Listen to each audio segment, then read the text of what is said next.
आपका उज्जवल भारत न्यूज में। नमस्कार, आपके साथ मैं हूं खुशबू। आइए नजर डालते हैं मीरा भाईंदर से जुड़ी खबरों पर। 11 फरवरी को एमबीएमसी प्रेस रूम में मीरा भाईंदर यूथ कांग्रेस अध्यक्ष दीप काकड़े द्वारा एक प्रेस कॉन्फ्रेंस का आयोजन किया गया। प्रेस कॉन्फ्रेंस में दीप काकड़े ने पत्रकारों को संबोधित करते हुए भाईंदर के कस्तूरी हॉस्पिटल और उसके ऑनर डॉक्टर राजीव अग्रवाल पर कोरोना काल के दरमियान मरीजों से गलत तरीके से रुपया वसूलने के अलावा कई और गंभीर आरोप लगाए हैं। आइए सुनते हैं दीप काकड़े ने प्रेस कॉन्फ्रेंस में क्या क्या आरोप लगाए। 21 अक्टूबर 2020 से युवक कांग्रेस कस्तूरी हॉस्पिटल के इस विषय पे आगे है और इस विषय के साथ पूरे हॉस्पिटल की जो मोडस ऑपरेंडी है, जो आईएमए के गाइडलाइंस और बॉम्बे नर्सिंग एक्ट के बिल्कुल खिलाफ हो रही है, फिर भी वो हॉस्पिटल रनिंग करने के लिए महानगर पालिका अधिकारियों की ओर से पूरी तरह से अभय है और पेशेंट्स की लूट लगातार मची हुई है, शुरू है। इसी विषय पे आज प्रेस कॉन्फ्रेंस करने के लिए हम यहाँ पे आए हैं। हम कुछ मुद्दे आप सभी के सामने रखना चाहते हैं। तकरीबन 21 अक्टूबर से आपके सामने ये सारी फाइल्स हमारे पास है। ये चुनिंदा 12 पेशेंट्स के बिल्स है, जो बिल्स और डिस्चार्ज समरी और सारी चीज़ों के साथ हम लोग आगे बढ़े हैं। मैं आपको बतलाना देना चाहता हूँ कि कोविड के काल में आयुक्त महोदय मेरे ख्याल से चंद्रकांत डांगे जी थे, उनके बाद जब डॉक्टर विजय राठौड़ आए तब कस्तूरी हॉस्पिटल को कोविड रुग्णालय चलाने की परमिशन मिली। पहले परमिशन नहीं मिल रही थी। परमिशन पहले नहीं मिलने के कारण क्या हो सकते हैं उसके बारे में अभी तक खुलासा नहीं आया है। जब परमिशन मिली, परमिशन के बाद कोविड के काल में हमारे पास पूरी तरह से शासन, महाराष्ट्र शासन की ओर से गाइडलाइंस आई थी कि कौन से रेट में, कौन से हिसाब से कोविड में कैपिंग होगा। ये मैं सेकेंड फेज की बात कर रहा हूँ, पहले 2 महीने की बात नहीं कर रहा हूँ, क्योंकि मेरे ख्याल से कस्तूरी भी मई महीने के बाद ही वहाँ पे ऑपरेशन उनका शुरू हुआ है। कोविड की गाइडलाइंस हमें पता नहीं, इस तरह से कस्तूरी हॉस्पिटल के जो मालिक है, संचालक है, उनका कहना, उसका बाकायदा वीडियो उनकी सम्मति से पुलिस की उपस्थिति में निकाला गया है। वो वीडियो हमारे पास है, वो भी आपको प्रेस कॉन्फ्रेंस के बाद साझा किया जाएगा, जहां पे उस हॉस्पिटल के मालिक या संचालक, डायरेक्टर जो भी है, डॉक्टर राजीव अग्रवाल जी श्रीमान, जो मेरे ख्याल से फिलहाल मीरा भाईंदर के किसी मेडिकल एसोसिएशन के अध्यक्ष भी बतलाए जाते हैं, उनका सीधा सीधा कहना है कि उन्हें शासन की गाइडलाइन नहीं पता। मुद्दा क्रमांक 2, ये जो हॉस्पिटल है ये महात्मा फुले जन आरोग्य योजना के तहत रजिस्टर्ड है। महात्मा फुले जन आरोग्य योजना के अंतर्गत अस्पताल में जितने भी कोविड के पेशेंट्स अगर क्या कहते हैं एडमिट होते हैं, तो एडमिट होने के बाद अगर वो उस योजना में रजिस्टर होते हैं तो उनका सारा इलाज का खर्चा महाराष्ट्र शासन सरकार करती है। ये रूल है, ये नियम है। जब कोई पेशेंट इस अस्पताल में महात्मा फुले जन आरोग्य योजना के बारे में जानकारी लेने जाता है, तब उन्हें बतलाया जाता है कि अगर आप इस योजना में सहभाग लोगे तो हमारे पास आपके पेशेंट के जान की गारंटी नहीं होगी, आपको केवल 20,000 रुपए मिलेंगे और 20,000 में इलाज नहीं होता। इसीलिए शासन और हमारा कोई संबंध नहीं, हम आपको इस तरह से इस योजना में किस तरह से नहीं शामिल करेंगे। इसीलिए डॉक्टर राजीव अग्रवाल और उनकी पूरी टीम काम करते रहती है।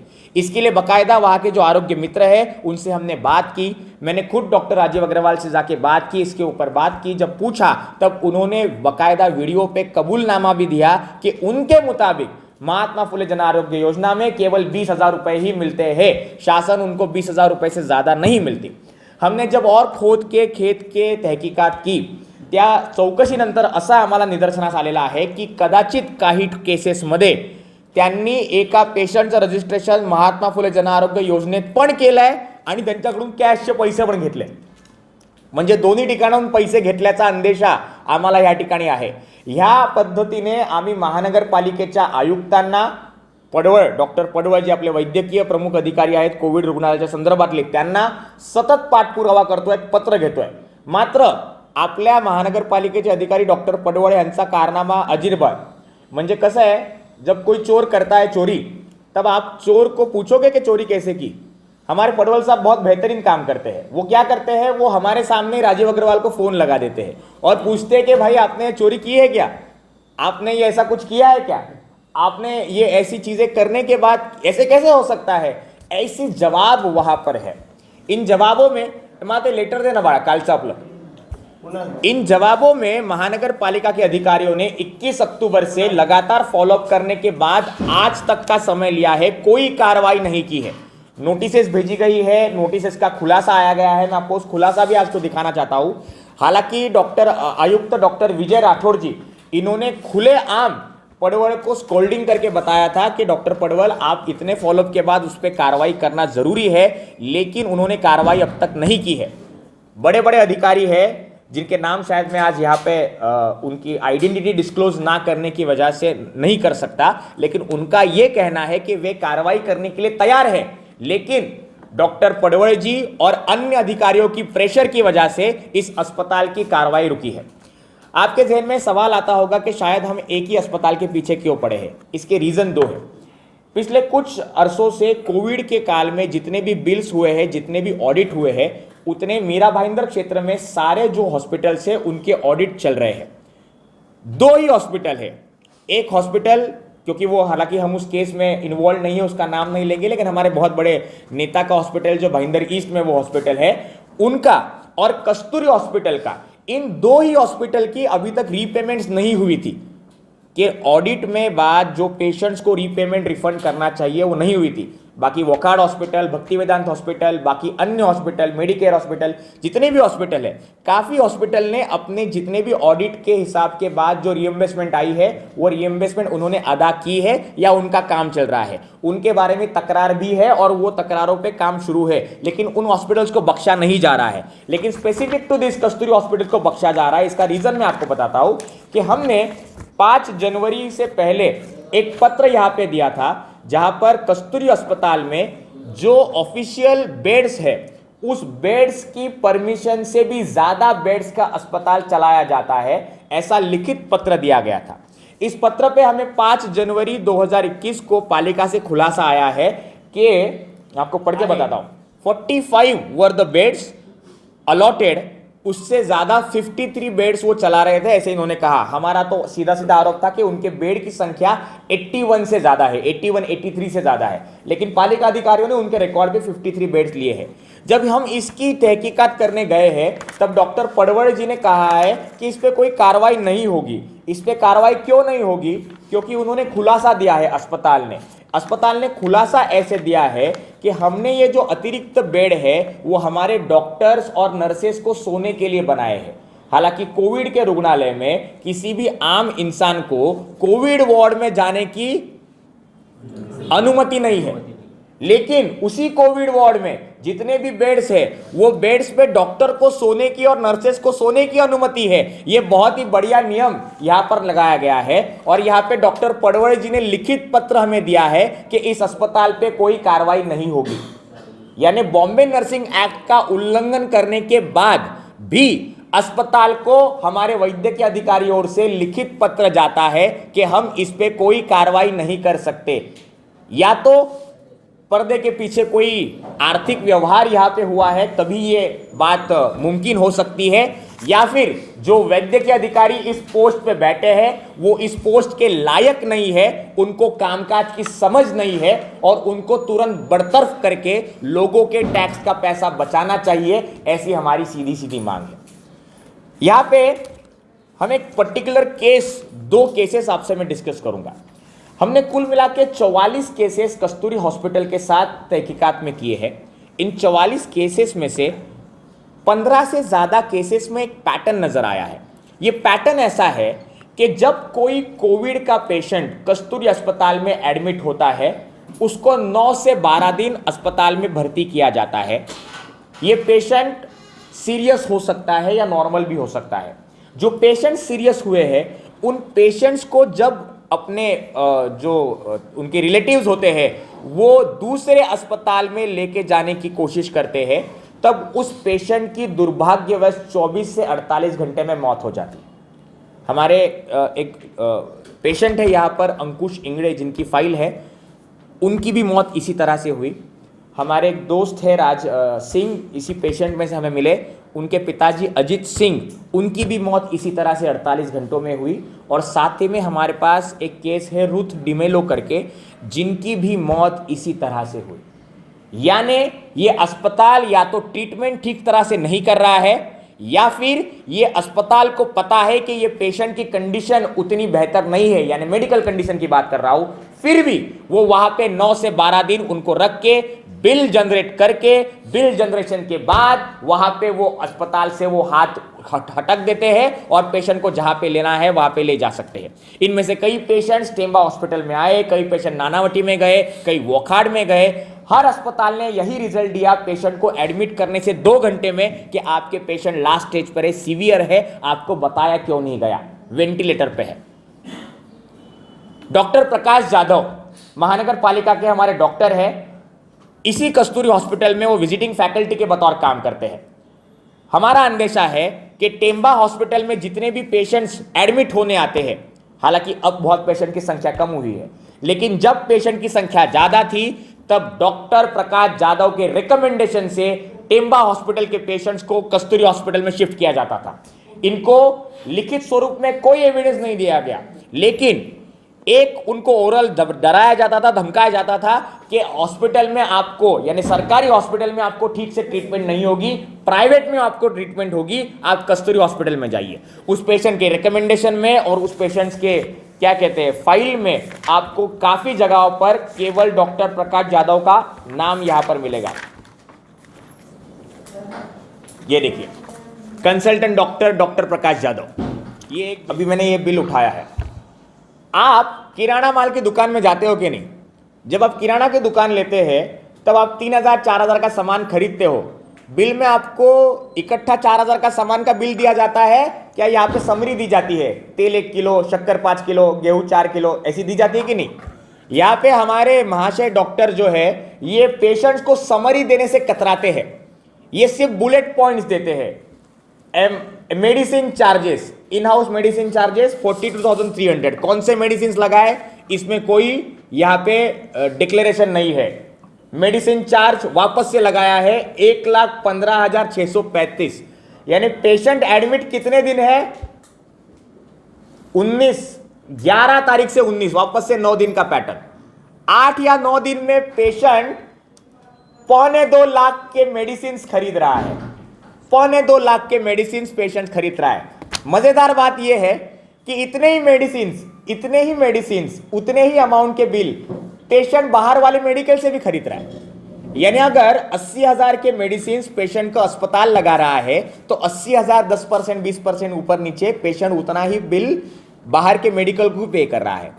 हमने महानगर पालिका को बार बार बताया है कि पेशेंट्स की डिस्चार्ज समरी और प्रोसीजर में क्या मेडिसिन और दवाई दी गई है, इस पे बात लिखी होती है। फर्ज कीजिए कोई XYZ इंजेक्शन है, जो इंजेक्शन पेशेंट ने हॉस्पिटल से 4 बार खरीदा है और बाहर के मेडिकल से 4 बार खरीदा, यानी 8 बार खरीदा है। अगर ये 8 बार खरीदा हुआ मेडिसिन इंजेक्शन है तो डिस्चार्ज समरी में, प्रोसीजर में लिखा होता है कि ये 8 बार इंजेक्शन उसको कब कब दिया, पहले दिन दिया, दूसरे दिन दिया, शाम को दिया, सुबह दिया, कब दिया।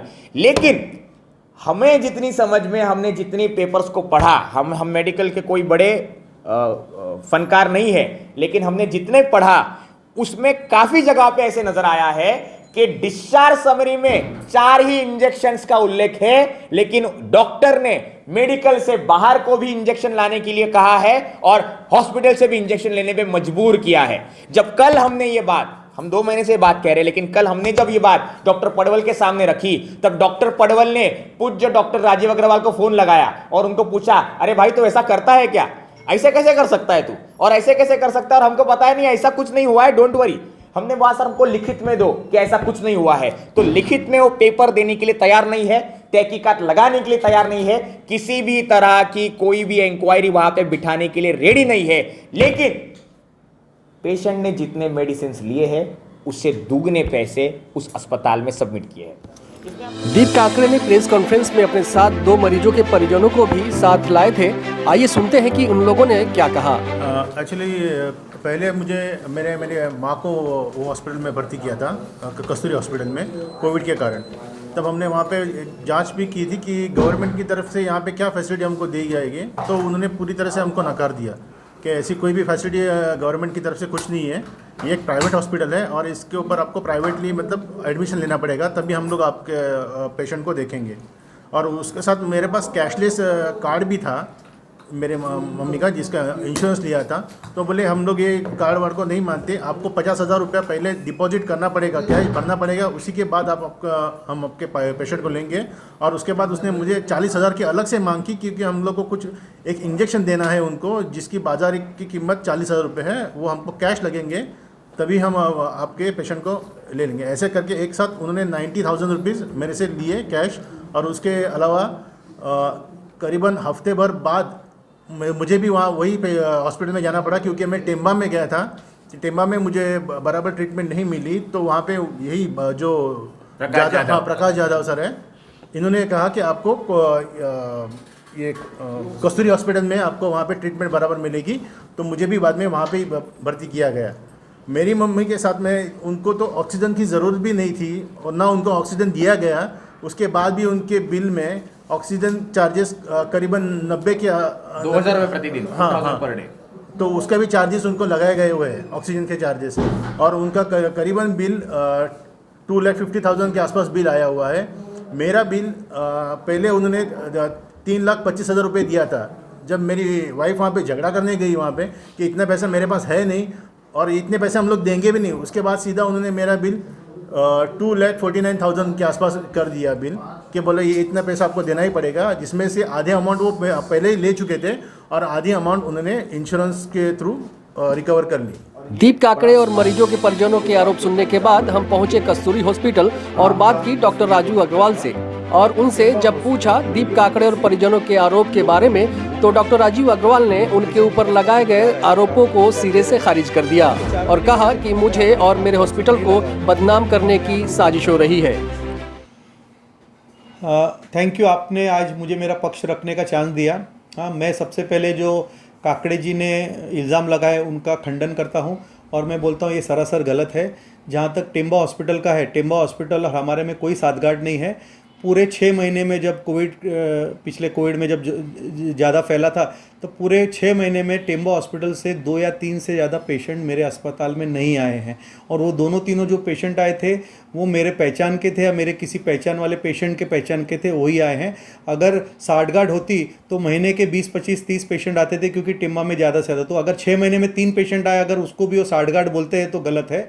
जहाँ तक दवाइयाँ नहीं लगने का, ऑक्सीजन नहीं लगने का ये है, तो मैं आपको बता दूं कि मैं इसका भी खंडन करता हूं। मैं बोलता हूं गलत है।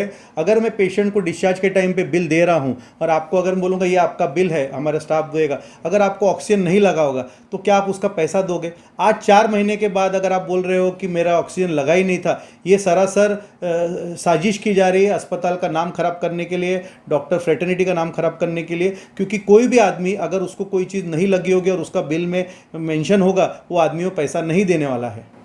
सर, ये डॉक्टर जाधव करके जो आपके यहाँ प्रैक्टिस करने आते हैं, वो गवर्नमेंट हॉस्पिटल में काम कर टेम्बा में, तो उनका ये भी आरोप था कि वो कहीं ना कहीं इन्फ्लुएंस्ड होते और वहाँ जो भी पेशेंट आते थे तो उनको वो चाहे डरा के, चाहे कि तुम्हारे पेशेंट यहाँ नहीं रहेंगे, उन्हें नहीं बच पाएंगे, इसलिए आप कस्तूरी हॉस्पिटल जाओ। तो क्या ये उनका एग्जाम? सर, मैंने आपको इसी का स्पष्टीकरण दिया कि सिर्फ 3 पेशेंट अगर मेरे पास आए 6 महीने में, तो अगर वो टेम्बा में तो हज़ारों पेशेंट एडमिट हुए, तो अगर हज़ारों में से 3 पेशेंट आए तो डॉक्टर जाधव ने उनको क्या डराएगा? जहाँ तक डॉक्टर जाधव का, उन्होंने ये भी ऑब्जेक्शन रेस किया था कि वो हमारे अस्पताल में आते हैं जबकि गवर्नमेंट सर्वेंट है। तो गवर्नमेंट सर्विस में प्रावधान है कि इसमें एक नॉन प्रैक्टिसिंग अलाउंस बोलते हैं, कि अगर आप वो नहीं ले रहे, उसका मतलब कि आपकी जब गवर्नमेंट ड्यूटी खत्म हो जाती है उसके बाद आप प्राइवेट प्रैक्टिस कर सकते हो। तो डॉक्टर जाधव ने कभी भी वो नॉन प्रैक्टिसिंग अलाउंस नहीं लिया, जिसके वजह से वो लीगली अलाउड है एज पर गवर्नमेंट रूल्स कि वो शाम को 5 बजे के बाद या जब भी उनका जो भी ड्यूटी टाइम रहेगा उसके बाद वो प्रैक्टिस कर सकते हैं। हॉस्पिटल में बेड के जो उन्होंने बात उठाई उसके बारे में क्या कहना? बिल्कुल, काकड़े जी ने हमारे हॉस्पिटल के बारे में कंप्लेन किया था कि अस्पताल में 80 से 81 बेड है। तो डॉक्टर पडवल को जब उन्होंने कंप्लेन किया तो डॉक्टर पडवल जी ने सरप्राइज इंस्पेक्शन हमारे पास करवाया। उस टाइम पे हमारे पास 53 बेड मिले, न कि 81 बेड। और मैं आपको बता दूं, जब हमने कोविड के लिए परमिशन ली तो फर्स्ट फ्लोर पे हमने जब परमिशन ली तो हमारा जो सोनोग्राफी रूम था और स्टोर रूम था, वहाँ पे हमने 8 बेड बढ़ाए थे। ये 8 बेड ही ज़्यादा थे। तीसरे माले पे हमने जो रूम्स थे वहाँ पे हमने कुछ एक्स्ट्रा बेड डाले थे, क्योंकि हमको हमारे स्टाफ को रुकना पड़ता था, क्योंकि होटल में अगर मैं स्टाफ को रुकाऊंगा तो बहुत महंगा पड़ता था। तो हमारे ज़्यादातर स्टाफ जो हमारे यहाँ पे कोविड के टाइम पे काम करते थे वो 24 घंटा यहीं पे रहते थे। उनका रहना, खाना पीना, कपड़ा सब कुछ हमको देखभाल करना पड़ता था। तो वो लोग ऊपर जाके सो जाते थे, फिर जब उनकी ड्यूटी आती थी तब वो नीचे आके ये करते, न कि जैसे उन्होंने बताया कि हमने कोविड के पेशेंट्स के साथ उनको सुलाया। कि अगर आप खुद सोचिए कि आप अगर वो स्टाफ है वो लोग भी इंसान है, क्या कोई भी स्टाफ जानबूझ के अपनी जान को जोखिम डालेगा? नहीं। तो अगर मैं बोलूँगा तो भी नहीं, अगर मैं उसको लाख रुपए दूंगा तो भी वो कोविड पेशेंट के साथ नहीं सोएगा। तो उनका जो ये बोलना है ये सरासर गलत है। और उसके लिए आप कभी भी चाहे तो हमारे स्टाफ का भी आप इंटरव्यू ले सकते, पूछ सकते हैं। वो खुद बोलेंगे कि हम लोग अगर रुके थे तो फर्स्ट फ्लोर पे कोई नहीं सोया, थर्ड फ्लोर पे स्पेसिफिक कुछ रूम्स हमने स्टाफ के लिए अलॉट किए थे जिसमें 10 बेड डाले थे हमने। वहाँ पे डॉक्टर, सिस्टर, वार्ड बॉय, मौसी जो भी रुकना चाहता था स्वेच्छा से वो रुकता था। अग्रवाल साहब, आपका हॉस्पिटल कैशलेस है? 100%। फिर आपने पेशेंट से 50,000 रुपये लिए, फिर 40,000 रुपये लिए, तो कैशलेस और कैश लेने का उसके बीच में कुछ क्या फ़र्क है सर, क्यों लिया आपने? मैं आपको बताता हूँ। जहाँ तक कैशलेस का सवाल आता है, इंडिया में जितनी भी इंश्योरेंस कंपनी है सबके पैनल पे हमारा हॉस्पिटल है। जो डिपॉजिट की बात कर रहे हैं, जब पेशेंट हॉस्पिटल में आता है तो हर हॉस्पिटल वाले का नियम रहता है कि आपको कुछ बेसिक डिपॉजिट भरना है। जब इंश्योरेंस कंपनी आपका अप्रूवल दे देती है उसके बाद वो आपका एज ए डिपॉजिट एक्ट करता है, क्योंकि इंश्योरेंस कंपनी बहुत सारी चीज़ों का पैसा नहीं देती, बोलती है ये दवाई का हम पैसा नहीं देंगे जो कि पेशेंट को लगता है। तो इसलिए डिपॉजिट सिर्फ कोविड टाइम पे नहीं, नॉन कोविड टाइम पे भी, आज भी, और नॉन कोविड पेशेंट से भी जब हम आते हैं तो डिपॉजिट लेते हैं। जहाँ तक ये 40,000 वाला जो बात है, मैं आपको बताता हूँ कि फार्मा कंपनी ने रेमडेसिविर इंजेक्शन, एक्टेम्ब्रा इंजेक्शन, ये एडवांस पेमेंट देने के बाद ही हमको माल दिया है, और वो भी नॉन रिटर्नेबल बेसिस पे। अगर वो माल एक्सपायर हो गया वो लोग रिटर्न नहीं लेंगे। आज भी मेरे पास फ्रिज में 150 वायल रेमडेसिविर के पड़े हैं जो मार्च में एक्सपायर हो जाएंगे। फार्मा कंपनी लेने को तैयार नहीं, तो अगर एक्सपायर हो गए मेरा लॉस है। हमने, क्योंकि इंश्योरेंस कंपनी का पेमेंट 3 से 4 महीने में आता है, अगर मुझे रोकड़ा पैसा, एडवांस पैसा देने के बाद माल मिलने वाला है तो मैं लगभग 1-1.5 करोड़ रुपए का पैसा लाऊं कहाँ से? कोविड के टाइम पे सभी अस्पतालों का हालत आपको मालूम है कि 6 महीने तक तो किसी के पास कोई कामकाज ही नहीं था। अगर ऐसे टाइम पे मुझे 1-1.5 करोड़ रुपए इन्वेस्ट करना है तो मैं नहीं कर पाऊंगा, मेरे पास पैसा नहीं था। तो हमने पेशेंट को यही बताया कि आपके जो एक्टेम्ब्रा का पैसा है और ये जो रेमडेसिविर का पैसा है, क्योंकि हमको कैश पेमेंट भरना पड़ता है, बाकी के दवाइयों में हमको 1 से 1.5 महीने का पेमेंट का टाइम मिलता है, तो हम उसके अंदर रोटेशन हमारा घूम जाता है। लेकिन इसके अंदर हमारा रोटेशन नहीं घूम पाएगा, तो आपका बाकायदा एज अ सिक्योरिटी डिपॉजिट ले रहे हैं, और जब आपका हमारे पास पेमेंट आ जाएगा आपको 100% रिफंड हो जाएगा जो भी आपने जो रेमडेसिविर और एक्टेम्ब्रा का पैसा दिया है। And at the same time उनको ये भी बताया कि आपको चिंता करने की बात नहीं है, जो डिपॉजिट है उसका हम रिसीट दे रहे हैं। ऐसा नहीं कि मैंने उनसे पैसा ले लिया और रिसीट नहीं दिया। तो हमने हर पेशेंट को रिसीट दिया है, और बाकायदा 80% लोगों ने जिन्होंने पैसा दिया था उनका जैसे हमारे पास पेमेंट आया, हमने, हमारे स्टाफ ने उनको फ़ोन किया और उनको पैसा रिफंड किया। उनके लिए हमने उनको हॉस्पिटल में आने की भी जरूरत नहीं बोले, हमने बोला आप अपना बैंक डिटेल भेज दो, हम आपको NEFT कर देंगे। और ज़्यादातर पेशेंट्स का हमने NEFT किया है। सर, हमारे तरफ से एक क्वेश्चन हुआ दीप काकड़े से कि इतने सारे 15-20 कोविड हॉस्पिटल्स हैं, लेकिन क्यों आप कस्तूरी को टारगेट करें? तो मेरा कहना है कि सभी जगह से जो रिफंड मिलने वाले पैसे हैं सभी जगह से मिले, लेकिन वहाँ ना ऑडिट हुआ है और वो पैसे रिफंड में नहीं किए हैं पेशेंट को। सर, ये प्रूफ है आपके लिए। हाँ, मीरा भाईंदर म्यूनसिपल कॉर्पोरेशन ने ये 12 पेशेंट जो है ना, मेरे लगभग 40 से 45 पेशेंट का ये था ऑडिट हुआ है। और मीरा भाईंदर म्यूनसिपल कॉर्पोरेशन जो ये 12 पेशेंट है, ये दीप काकड़े जी के थ्रू उन्होंने ऑडिट में गए थे। इन सब का बाकायदा 100% रिफंड आज के तारीख में है, और वो आज नहीं हुआ है। हाँ, इसकी जिस दिन म्यूनसिपाल्टी ने ऑडिट किया है उसके अगले 48 से 72 घंटे में NEFT हुए हैं। तो ये जो उनका आरोप है कि कस्तूरी हॉस्पिटल ने कुछ भी रिफंड नहीं किया है, ये मैं इसका पूरी तरह से खंडन करता हूँ। इनफैक्ट मैं आपको ये भी बताऊंगा कि किसी पॉलिटिशियन ने, मीरा भाईंदर म्यूनसिपल कॉर्पोरेशन ने कंप्लेन की थी कि कुछ अस्पतालों ने रिफंड नहीं किया। इसके लिए मीरा भाईंदर म्यूनसिपल कॉर्पोरेशन ने डॉक्टर विजय राठौड़ की अगुवाई में सभी कोविड हॉस्पिटल की मीटिंग बुलाई थी कमिश्नर के चेंबर में, और उस टाइम पे केवल 3 अस्पतालों को रोका गया था। बाकी के सब अस्पतालों को बोला था, आपका आने के बाद में हमको बोला नहीं, आपका पूरा पेमेंट आ गया है, आप लोग जाओ। तो 3 अस्पताल को छोड़ के बाकी सभी अस्पताल वालों को भेज दिया गया था, और वो उन 3 अस्पतालों में नहीं था। और मैं झूठ बोल रहा हूँ, आपको लग रहा है मैं झूठ बोल रहा हूँ, आप मीरा भाईंदर म्यूनसिपल कॉर्पोरेशन से कर लो। और ये मेरे पास बैंक डिटेल है, आपको चाहिए मैं बैंक स्टेटमेंट का कॉपी भी दे सकता हूँ आपको। तो उनका जो आरोप है कि हमने पैसा नहीं दिया है वो सरासर गलत है। सर आप ऑडिट भी नहीं करवाना चाहते हो जैसा उनका आरोप ऐसा किसने बोला? काकड़े साहब ने बोला है। उनको ऐसा लगता है। हमने जो जो बाकायदा कैश के पेशेंट थे उनके ऑडिट कराए हैं और कॉरपोरेशन ने जो जो बोला है, हाँ, जो भी हमसे गलती हुई होगी बिलिंग के अंदर जो जो बोला है हमने उसके अंदर बिल्कुल अपोज नहीं किया। अगर उन्होंने बोला है कि XYZ को 4,255 रुपये दो तो हमने 4,255 दिया। हमने ये भी नहीं बोला नहीं सर 55 क्यों हुआ। तो बाकायदा लगभग 45 से 50 पेशेंट्स का ऑडिट हुआ है और उस ऑडिट के अंदर जो भी हमारे उन्होंने ये बोले हैं उनको हमको 100% रिफंड किया है।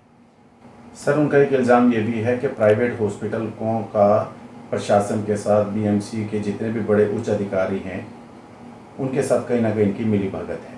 और इसमें एक ये भी बात है कि जो उच्च अधिकारी के नीचे जो है वो आपके इस कस्तूरी मेडिकल हॉस्पिटल पे छापे मारने के लिए और कार्रवाई करने के लिए तैयार हैं, लेकिन इन्फ्लुएंस के कारण आपके साठगांठ के कारण उनको रोका गया है। आप मुझे बताइए एक अस्पताल वाला किसी भी म्यूनसिपाल्टी के ऑफिसर का क्या साठगांठ करेगा? म्यूनसिपाल्टी के ऑफिसर के पास वो तो हमारे पास पेशेंट नहीं भेजने वाले हैं। हाँ, जहाँ तक साठगांठ की सवाल है तो अगर साठगांठ होती तो डॉक्टर पडवल ने मेरे against show cause notice issue नहीं किया होता था। अगर साठगांठ होती तो हमारे हॉस्पिटल के बिल्स ऑडिट नहीं होते थे। अगर साठगांठ होती तो बिल ऑडिट करने के बाद मैंने पैसा रिफंड नहीं किया होता था। हमने जब बोला है कि जितने भी ऑडिट हुए सबका पैसा रिफंड किया, इसका मतलब हमारा कोई साठगांठ नहीं है। और साठगांठ करके करूँगा क्या मैं आज मैंने अस्पताल नहीं बनाया है। मेरा अस्पताल 20 वर्ष पुराना है और मेरे खुद की एक गुडविल है, मेरे फैमिली की गुडविल है और मीरा भाईंदर का वन ऑफ द बेस्ट अस्पताल है। हमारा अस्पताल भाईंदर वेस्ट का NABH एक्रेडिटेड हॉस्पिटल है। NABH एक्रेडिटेशन मतलब it is the gold standard in India. मतलब ये अगर आपके पास एक्रेडिटेशन है मतलब आप जो भी पेशेंट सेफ्टी के लिए और पेशेंट केयर के लिए जो आप स्टैंडर्ड्स है वो उच्चतम है और वो कंप्लाई करे तभी ये मिलता है। हाँ, तो ये सब साठगांठ की जो बात है ना, ये सब अफवाह है और ये सब बोलने की बात है। अगर उनके पास कोई भी पुरावा है तो प्रूव करे। अगर साठगांठ होती तो डॉक्टर पडवल मेरे हॉस्पिटल में डॉक्टर को सरप्राइज इंस्पेक्शन के लिए नहीं भेजते थे। वो मुझे इन्फॉर्म करते थे कि मैं कल आऊँगा और कल आके इंस्पेक्शन करते थे। और उन्होंने ये भी आरोप लगाया कि अस्पताल के पास कोई भी परमिशन नहीं है। तो मैं आपको बोलता हूँ, आप है ना म्यूनसिपाल्टी के भी रिकॉर्ड से निकाल सकते हैं और आपको चाहिए तो मैं भी कॉपी दे दूंगा। मेरे पास फायर NOC है, मेरे पास रेन वाटर हार्वेस्टिंग का NOC है, मेरे पास वृक्ष NOC है, सोलर NOC है, मेरे पास हॉस्पिटल का ऑक्यूपेशन सर्टिफिकेट है, फॉर्म C है, बायोमेडिकल वेस्ट का सब जितने भी बॉम्बे नर्सिंग होम एक्ट के अंडर जितने भी सर्टिफिकेशंस लगते हैं, जो भी लीगल परवाने लगते हैं, वो सब हमारे पास है और सब वैलिड है। और जो ऐसा भी नहीं कि रेन वाटर हार्वेस्टिंग तो रेन वाटर हार्वेस्टिंग अभी दिखा सकता हूँ। सोलर हीटर मैं आपको सोलर हीटर बता सकता हूँ। ऐसा नहीं कि हमने बोगस सर्टिफिकेट लिया है। तो ये जो उनका आरोप है साठगांठ, ये सब एक पॉलिटिकल माइलेज गेन करने के लिए और म्यूनसिपाल्टी के जो अच्छे वरिष्ठ अधिकारी जिन्होंने दिल से काम किया है, इसी वजह से सिर्फ मीरा भाईंदर में पूरे भारत में हम कोविड के ऊपर विजेता के मार्ग पे है और अगले 1-1.5 महीने 2 महीने में हमको ऐसा लगता है कि कोविड ख़त्म हो जाएगा। तो ये सब उनके ऊपर बदनामी करने का ये है और कुछ नहीं है। ये जो एक मिनट ये भी उनका रहता है कि जब तक डांगे यहाँ के कमिश्नर थे तब तक आपको कोविड हॉस्पिटल का परमिशन नहीं मिला। डांगे के ट्रांसफर के बाद विजय राठौर आए तो आपको परमिशन मिला। तो कहीं विजय राठौर आपके साथ साहब, जितना मैं डॉक्टर विजय राठौड़ को जानता हूँ ना, मुझे लगता है सबसे क्लीन छवि वाले अगर कोई कमिश्नर है आज के तारीख में तो डॉक्टर विजय राठौड़ है। और मेरा उनसे कोई पर्सनल रिलेशन नहीं है कि मेरे कोई रिश्तेदार है। जहाँ तक परमिशन की सवाल है, हमने पहले परमिशन के लिए अप्लाई नहीं किया क्योंकि हम खुद डरे हुए थे। मैं डायबिटिक हूँ, हाँ, तो मेरे घर वाले ने क्या बोला, अपने को ये काम नहीं करने का। फिर मेरे रिश्तेदार लोग कुछ पॉजिटिव हुए, मेरे स्टाफ के घर वाले पॉजिटिव हुए, तो मुझे बहुत बुरा लगा कि मैं एक डॉक्टर होकर मेरे फ़र्ज से भाग रहा हूँ। इसके लिए फिर मैंने मेरे स्टाफ से ये किया। उस टाइम पर सिर्फ 10% स्टाफ काम करने के लिए रेडी था। फिर मैंने पब्लिक में अनाउंस किया कि मुझे स्टाफ चाहिए। तो ये सब जमा करने में मुझे 1.5 महीना लगा। स्टाफ को तैयार करने में, स्टाफ को ट्रेनिंग देनी पड़ती है, ऐसा नहीं है। तो देने के लिए फिर उसके बाद में हमने अप्लाई किया और अप्लाई करने के बाद म्यूनसिपाल्टी भी उस टाइम पे बिजी थी क्योंकि कोविड उस टाइम पे पूरे पीक पे था। तो उनका इंस्पेक्शन होने के बाद में परमिशन देने में लगभग 1 महीना गया। तो इसके लिए टाइम लगा। बाकी ऐसा कुछ नहीं है कि डॉक्टर राठौड़ मेरे कोई रिश्तेदार है कि किसी ने कुछ पैसा लेके किया है, बिल्कुल नहीं है। एक लास्ट सवाल सर कि इन सारे जो आपके ऊपर इल्जामात लग रहे हैं और कस्तूरी हॉस्पिटल के ऊपर, मतलब आपकी नज़र में क्या हो सकता है? सर, मुझे लगता है कि ये पर्सनल कुछ उनको दिल में दुखा होगा, तो उसके लिए पर्सनल एजेंडा है उनका कि सिर्फ मेरे हॉस्पिटल को और मुझे टारगेट किया जा रहा है। डॉक्टर राजीव अग्रवाल कसाई है, कस्तूरी में लूटपाट है। आज अगर हम 20 वर्षों से अस्पताल में काम कर रहे हैं और हमने लाखों लोगों का ट्रीटमेंट किया है और वो स्वस्थ होके गए, जान भी बचाई है, हाँ, तो अगर इतना कोविड में अगर महामारी में हमने लूटपाट की होती थी तो पेशेंट हमारे पास नहीं आते थे। जो पेशेंट कोविड से ठीक होकर गए उन्होंने अपने रिश्तेदारों को एडमिट किया है, उसके बाद में नॉन कोविड के लिए भी हमारे पास पेशेंट आ रहे हैं। तो अगर कोई भी अस्पताल लूटपाट कितने दिन तक कर पाएगा? 1 महीना, 2 महीना, 6 महीना, साल भर। अगर मैं 20 साल से इस्टेब्लिश्ड हूँ और मुझे लगता है कहीं ना कहीं इस्टेब्लिश्ड होने के वजह से उनको क्या जलन है कि मुझे मालूम नहीं, या जिस पेशेंट के लिए वो आए थे कि उस पेशेंट का 10 दिन का बिल आप माफ़ कर दो, जो पेशेंट आईसीयू में 10 दिन से है और उस पेशेंट का बिल आप माफ़ कर दो। उसको महात्मा ज्योतिबा, जब पेशेंट एम्बुलेंस में बैठा है वो बोलता है अब आप उसको 10 दिन का बिल महात्मा ज्योतिबा फुले में कन्वर्ट कर दो, वो पॉसिबल ही नहीं, क्योंकि महात्मा ज्योतिबा फुले योजना में ऑनलाइन होता है। तो जिस दिन एप्लीकेशन में डालूंगा प्रिया तो उस दिन से उसके ट्रीटमेंट का इलाज मिलेगा। तो ये सब हो सकता है उनको उसके बारे में ज़्यादा मालूमात नहीं थी। उन्होंने मेरे हॉस्पिटल में आके मेरे से 1-to-1 इंटरव्यू भी किया, लगभग 1 घंटा तक उन्होंने जो क्वेश्चंस किए मैंने उनको सही सही जवाब दिए। और उसके बाद में मुझे लगता है कि कहीं ना कहीं उनका दिल दुखा होगा कि भाई मेरा मान नहीं रखा। तो लेकिन हम मान कैसा रखे? 10 दिन का इलाज अगर कोई देगा नहीं तो मैं कहाँ से दूंगा? एक और इम्पोर्टेंट क्वेश्चन इसी में बात है, डॉक्टर ज्योतिबा फुले जो आपका यहाँ पे स्कीम है, तो आपने पेशेंट को जबकि वो फुलफिल करते हैं कि डॉक्टर ज्योतिबा फुले के अंतर्गत आ सकते हैं, लेकिन आपकी तरफ से डराया गया कि नहीं मात्र 20,000 रुपये मिलते हैं उसमें, तो उसमें इलाज नहीं हो सकता। यस, तो इसलिए ज्योतिबा फुले को हम सर्वाइव नहीं कर सकते हैं, आपको प्राइवेट। मैं आपको बताता हूँ, ऐसा कोई बात नहीं हुआ। ये जो बात हुई ना, ये जब दीप काकड़े जी मेरे अस्पताल में आए थे मेरे से 1-to-1 बातचीत करने के लिए और मेरे से पूछने के लिए कि क्या हुआ, हाँ, उस टाइम पे मैंने उनको बताया कि ज्योतिबा फुले के अंदर ये जो कोविड ट्रीटमेंट के लिए महाराष्ट्र शासन ने 20,000 रुपये दिए हैं। और आपके मालूमात के लिए बताता हूँ कि 20,000 के अलावा ये जो रेमडेसिविर इंजेक्शन, प्लाज्मा है, एक्टिमरा है, इसका पैसा पेशेंट को ही देना पड़ेगा। तो अगर पेशेंट के पास उसका पैसा नहीं होएगा तो इलाज कैसे होएगा? हम 20,000 रुपये में इलाज करने को रेडी है, लेकिन उसके अंदर गवर्नमेंट ने प्रावधान किया। मैं नहीं बोल रहा हूँ, आप गवर्नमेंट को पूछ लो, या तो गवर्नमेंट हमको इंजेक्शन फ्री में देगी, हाँ, या फिर पेशेंट को खरीदना पड़ेगा। तो अगर पेशेंट के पास पैसा नहीं होगा तो इसीलिए हमने उन पेशेंट्स को बोला कि अगर आपके पास रेमडेसिविर या ये खरीदने के भी पैसे नहीं हैं तो आप डायरेक्टली सरकारी अस्पताल में जाके भर्ती करिए, क्योंकि रेमडेसिविर एकमात्र ऐसा इंजेक्शन है जो कि हमको लगा कोविड में लाइफ सेविंग है। और वो इंजेक्शन देने के बाद 95% हमारे पास जो पेशेंट आए थे वो रिकवर हुए। तो अगर उस 4,800 का है, 4,700 का इंजेक्शन आपके पास उसका पैसा नहीं है, उस 6 इंजेक्शन कम से कम लगते हैं, तो उसका पैसा कौन देगा? और वो चीज़ फ्री में टेम्बो हॉस्पिटल प्रमोद महाजन में मीरा भाईंदर म्यूनसिपल कॉर्पोरेशन सरकार के द्वारा अवेलेबल कराई गई थी। तो हमने पेशेंट को ये समझाया है कि अगर आपके पास ये लाइफ सेविंग दवाइयों के पैसे नहीं है तो आप कॉर्पोरेशन में जाकर एडमिट हुई, एटलीस्ट आपकी जान बच जाएगी। हमने किसी को ये नहीं बोला कि हम आपका इलाज नहीं करेंगे, हमने बोला है कि ये इलाज का पैसा आपको लगेगा। फिलहाल अब तक के लिए बस इतना ही। ताज़ा तरीन खबरों को जानने और देखने के लिए हमारे उज्जवल भारत न्यूज के यूट्यूब चैनल को लाइक, शेयर एंड सब्सक्राइब जरूर कीजिए। दीजिए इजाजत।